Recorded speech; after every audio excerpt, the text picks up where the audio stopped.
dasar buat para petani. Yang pertama yaitu ada alat dan bahan yang digunakan. Untuk alat-alat, yang pertama ada paralon 3/4 dim dan tutup paralon stop kontak.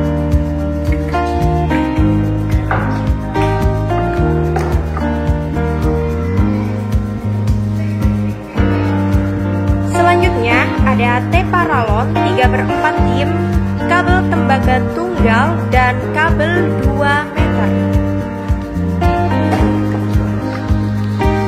Kemudian ada satu piting lampu, bolam bor listrik. Setelah satu piting lampu, kita siapkan bolam 100 watt.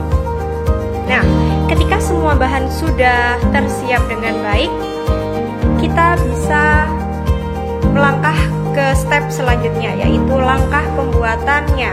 Yang pertama, paralon dipotong dengan ukuran 25 cm dan 15 cm. Ini paralonnya sudah kita potong ya, jadi sudah kita siapkan. Kemudian paralon dihubungkan dengan T-paralon.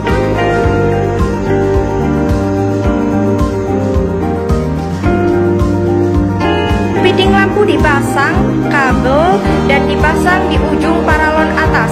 Kanel dibungkam pada stop kontak hitam dan kabel satunya dihubungkan pada kabel tunggal hitam.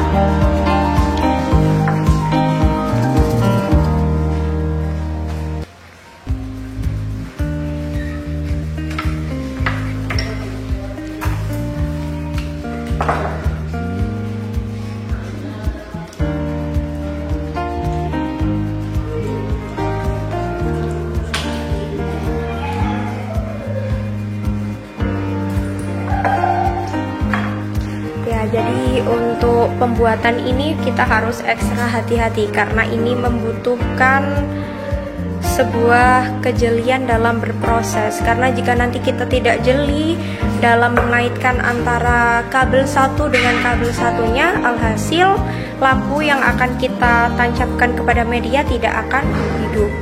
Ini juga dalam pembuatannya pakai korek api juga bisa ya, untuk mempercepat pengelupasan pada kabel.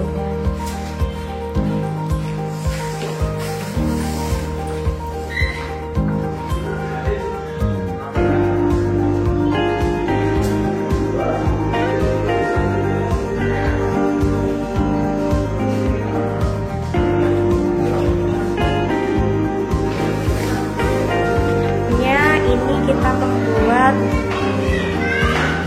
putus kabelnya ini diputus, kemudian disambungkan untuk menghidupkan muatan listriknya. Jadi kabelnya diputus terlebih dahulu, kemudian disambungkan lagi setelah stop kontak semua terpasang. Yang ada di ujung paling bawah paralon itu nanti adalah untuk ditancapkan ke media, dan yang di paling atas ada bolam lampu, kemudian di samping itu adalah stop kontak yang ditancapkan ke arus listrik untuk menguji tanah yang akan kita gunakan.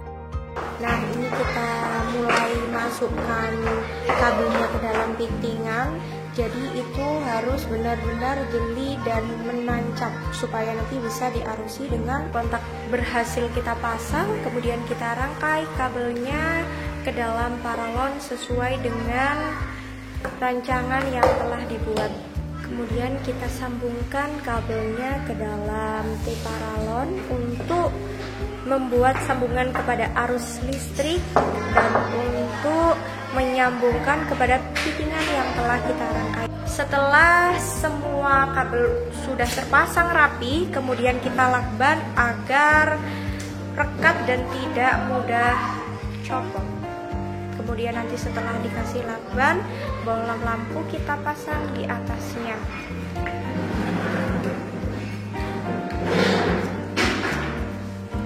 Nah, setelah jadi seperti itu, barulah bolam lampu dipasang di atasnya nanti ya. Tapi sebelum itu, di bagian stop kontak dikasih perekat sama solasi terlebih dahulu. Setelah semua kabel dimasukkan pada tempatnya, langkah selanjutnya adalah kita masukkan kabel kuning tembaga tunggal kepada stop kontak yang akan kita colokkan pada arus listrik untuk supaya nanti bisa mengetahui lampunya itu hidup. Yang paling akhir adalah kita masukkan bohlam lampu kepada pitingan yang telah kita sambungkan. Nah, ketika memasukkan bohlam harus dengan hati-hati ya. Coba kita tunjukkan bohlam lampu yang sudah terpasang. Nah, jadi rangkaiannya seperti itu. Ada 2 colokan. Yang pertama yaitu dicolokkan kepada arus listrik. Yang kedua adalah colokan yang ditancapkan ke dalam media. Ya, kita melakukan pengujian. Untuk pengujiannya adalah kita mencolokkan stop kontak ke dalam arus listrik. Nah, ketika sudah dicolokkan ada 3 media. Nah, 3 media ini berbeda-beda. Yang pertama adalah tanah yang ada kandungan pupuk, tapi itu merupakan pupuk hasil fermentasi dari buah-buahan yang dibusukkan. Kemudian yang kedua adalah tanah sawah. Jadi tanah sawah itu kan macam-macam, dari macam-macam pestisida, itu berbagai pestisida. Kemudian yang ketiga adalah tanah di halaman madrasah yang dipakai nanam tumbuhan-tumbuhan yang ada di sekolah. Mari kita coba. Yang pertama kita coba tancapkan pada media pupuk alami, pupuk buatan tapi alami. Coba 1, 2, 3. Nah, ini hasilnya. Jadi ketika kita tancapkan dalam pupuk alami ini, lampunya menyala dengan sangat terang. Lampu menyala dengan sangat terang ini adalah bermakna bahwasannya di dalam tanah itu terkandung banyak sekali unsur hara. Jadi dipastikan kalau tanah yang dikasih dengan pupuk ini adalah tanah yang sangat subur. Kita lanjut kepada medium selanjutnya.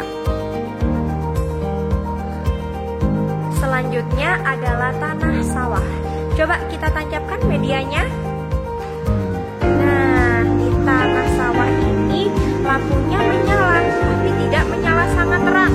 Menyalanya cukup terang, hanya saja cukup, karena di sawah itu kan macam-macam ya pestisida yang dipakai, jadi tidak terlalu aman. Jadi lebih baik para petani itu menggunakan pupuk buatan atau pupuk alami. Kita lanjutkan kepada media kita yang ketiga.